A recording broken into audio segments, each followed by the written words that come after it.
There is no real answer to who, what, or why. Why? Is sugar sweet? Sugar is sugar. Sugar.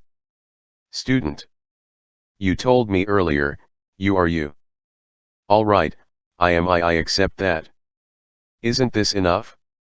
What more need I do? Why must I keep struggling with this question? ROSHI. Because this understanding is external to you, you don't really know what you mean by I am I. You must come up against this question with the force of a bomb, and all your intellectual notions and ideas must be annihilated. The only way to resolve this question is to come to the explosive inner realization that everything is ultimately reducible to nothing. If your understanding is merely theoretical, you will forever ask who, what, and why. Student. In questioning who am I have come to the conclusion that I am this body, that is, these eyes, these legs, and so forth. At the same time I realize that these organs do not exist independently. If I were to take out my eye and place it in front of me, for example, it could not function as an eye. Neither could my leg function as a leg if it were separated from my body. For walking, my legs need not only my body but also the ground, just as my eyes need objects to perceive in order to perform the act of seeing. Furthermore, what my eyes see and what my legs walk on are part of the universe. Therefore I am the universe. Is this correct? ROSHI. You are the universe, all right, but what you have just given me is an abstraction, a mere reconstruction of reality, not reality itself. You must directly grasp reality. Student. But how do I do that? ROSHI. Simply by questioning who am I? Until abruptly you perceive your true nature with clarity and certainly. Remember, you are neither your body nor your mind. And you are not your mind added to your body. Then what are you? If you would grasp the real you and not merely a figment, you must constantly ask yourself who am I? With absolute devotion. Student. Last time you said I was not my mind and not my body. I don't understand. If I am neither of these nor a combination of them, what am I? ROSHI. Were you to ask most people what they are, they would say, my mind or my body or my mind and body, but none of this is so. We are more than our mind or our body or both. Our true nature is beyond all categories. Whatever you can conceive or imagine is but a fragment of yourself, hence the real you cannot be found through logical deduction or intellectual analysis or endless imagining. If I were to cut off my hand or my leg, the real I would not be decreased one whit. Strictly speaking, this body and mind are also you, but only a fraction. The essence of your true nature is no different from that of the stick in front of me or this table or this clock, in fact, every single object in the universe. When you directly experience the truth of this, it will be so convincing that you will exclaim, how true! Because not only your brain but all your being will participate in this knowledge. Student. Suddenly crying. But I am afraid. I am afraid. I don't know why, but I am afraid. ROSHI. There is nothing to fear. Just deepen and deepen the questioning until all your preconceived notions of who and what you are vanish, and at once you will realize that the entire universe is no different from yourself. You are at a crucial stage. Don't retreat. March on. Student. You said earlier that I am not my body and not my mind. I have always thought of myself as a mind and a body. It frightens me to think differently. ROSHI. It is true that the majority of people think of themselves as a body and a mind, but that doesn't make them any the less mistaken. The fact is that in their essential nature all sentient beings transcend their body and their mind, which are not two but one. The failure of human beings to perceive this fundamental truth is the cause of their sufferings. As I said in my lecture this morning, human beings are forever seeking and grasping. Why? They grasp for the world because intuitively they long to be rejoined with that from which they have been estranged through delusion. It is in consequence of this alienation that we find the strong overcoming the weak and the weak accepting enslavement as an alternative to death. Yet when undeluded, human beings naturally gravitate toward one another. Those with strong natures want to cherish and protect the weak, while the latter long to be cherished by them. So we have the Buddha, who is spiritually powerful, embracing us who are weak, and we bow down before him in grateful acceptance of his overwhelming compassion. Like a mother caressing her infant, here there is no separateness, only harmony and oneness. Everything in nature seeks this unity. If you carefully observe the pod of a lotus, you will see that when drops of rain or dew overflow the little combs they merge. But because we delude ourselves into accepting the reality of an ego I, estrangement and strife inevitably follow. The Buddha in his enlightenment perceived that ego is not indigenous to human nature. With full enlightenment we realize we possess the universe, so why grasp for what is inherently ours? You have only to persevere in questioning who am I? If you wish to experience the truth of what I have been saying. Student. Thank you for your full explanation. Student. My eyes are strange. They feel as though they are looking not outward but inward, asking, who am I? ROSHI. Excellent. Suddenly. Who are you? No answer. You are you. I am I. There is a koan in the Hikigan Roku. Blue Rock Record. Where a monk named Echo asks, what is Buddha? And the master answers, you are Echo. Do you understand? No answer. You must take hold of this directly. You are coming closer. Concentrate as hard as you possibly can. Student. I had several questions, but I don't feel like asking them. ROSHI. Good. Unless you are bothered or worried by something, it is better not to ask questions, for there is no end to them. They take you farther and farther away from yourself, whereas the question who am I? Brings you to the radiant core of your being. Student. I'm not worried about anything right now. ROSHI. Don't separate yourself from who am I? All questions will answer themselves once you realize your self-nature. ROSHI. Is there anything you wish to say? Student.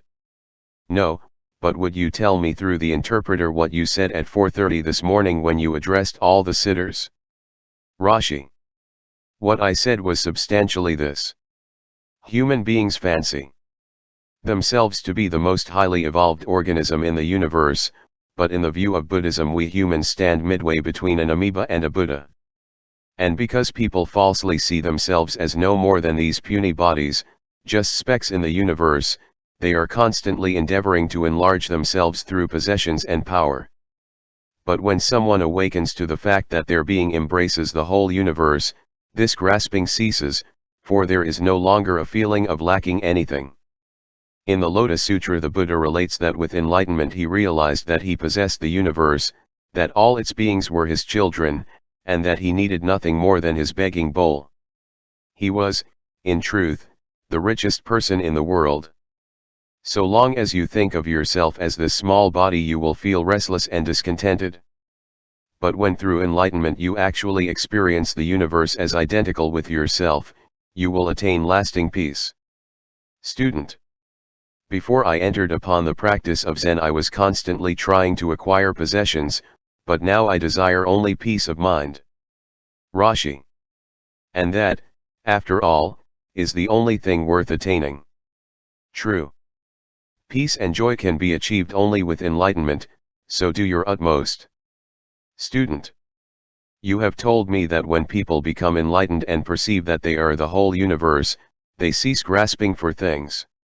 Well, I have lived with people who have had an enlightenment experience, yet instead of becoming less grasping and selfish and egotistical they sometimes become more so.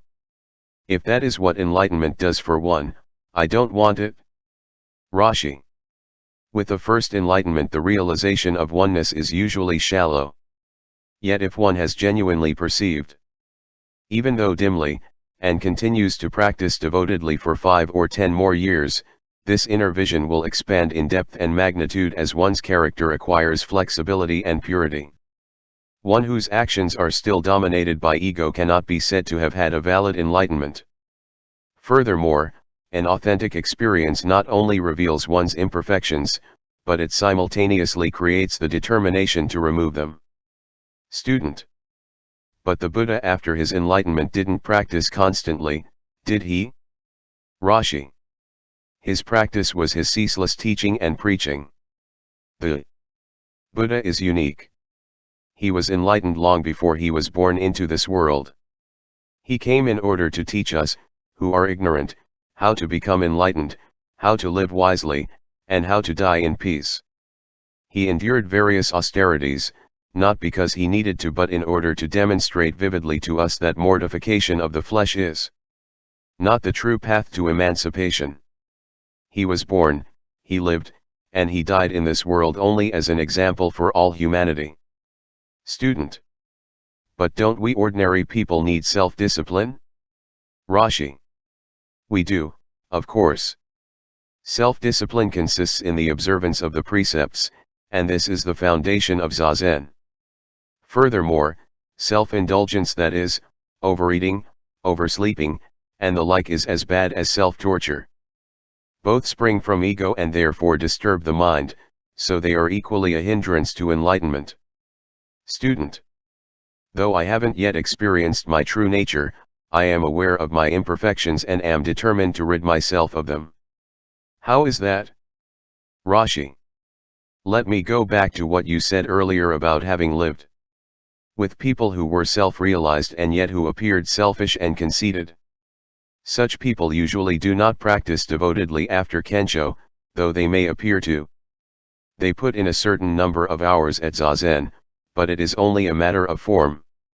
If we indicate it percentage-wise, their involvement after Kensho is about 20 or 30%. Consequently, their illumination gradually becomes clouded and in time their experience becomes a mere memory. On the other hand, those who throw themselves into Zazen 100% become acutely sensitive to their shortcomings and develop the strength and determination to triumph over them despite the fact that they are not yet enlightened. Student. I am a little edgy this morning. Hearing the stick makes me uneasy. ROSHI. Did you do Zazen all night? Student. I stayed up till a.m. But I'm not tired. ROSHI. Many think that when they are tired effective Zazen is impossible. But this is a mistaken idea. When you are tired so is your foe, that is, the mind of ignorance, and when you are energetic so is it. In reality they are not two. Student. Would you please tell me through the interpreter what you said in your lecture this morning? ROSHI. This is what I said in essence. There are now 5 or 6 hours left to the end of the session. You needn't worry that this is insufficient for enlightenment, on the contrary, it is more than enough. Kensho requires but a minute, no, an instant. To use the analogy of a battle, last night you were engaging the enemy in hand-to-hand combat, fighting whichever way you could. This is now the last attack, the mopping up operation. However, you must not think that straining and pushing are indispensable for enlightenment. All you need do is empty your mind of the delusive notion of self and other. Many have come to realization simply by listening to the tinkling of a bell or some other sound. Usually when you hear a bell ringing you think, consciously or unconsciously, I am hearing a bell. 3 things are involved: a bell, and hearing. But when the mind is ripe, that is, as free of discursive thoughts as a sheet of pure white paper is unmarred by a blemish, there is just the sound of the bell ringing. This is Kensho. Student. While listening to sounds I have been asking, who is listening? Is this wrong? ROSHI. I see your problem. In asking, who is listening? You are at first conscious of the question as well as the sound. When the questioning penetrates deeper, you cease to be aware of it. So when a bell rings it is only the bell listening to the sound of the bell. Or to put it another way, it is the sound of yourself ringing. This is the moment of enlightenment. Consider these flowers in the bowl on this table. You look at them and exclaim, "Oh, how beautiful these flowers are!" That is one kind of seeing. But when you see them, not as apart from you but as yourself, you are enlightened. Student. That is hard for me to understand. ROSHI. It is not difficult to understand in a purely intellectual way. Upon hearing the foregoing explanation, one can truthfully say, "Yes, I understand." But such understanding is merely intellectual recognition, and quite different from the experience of enlightenment, where you directly experience the flowers as yourself. It is better that I say no more, or these explanations will become a hindrance to you. Go back to your place and concentrate intensely on your koan. ROSHI. Would you like to say something? Student. Yes. Last time you used terms like enemy and battle. I don't understand. Who is my enemy and what is the battle? ROSHI. Your enemy is your discursive thinking, which leads you to differentiate yourself on one side of an imaginary boundary from what is not you on the other side of this non-existent line. Or to put it in terms that may be more meaningful, your enemy is your own personal ego. When you have stopped thinking of yourself as a separated individuality and have realized the oneness of all existence, you have dealt your ego a mortal blow. The end of the session is approaching. Don't lose your grip.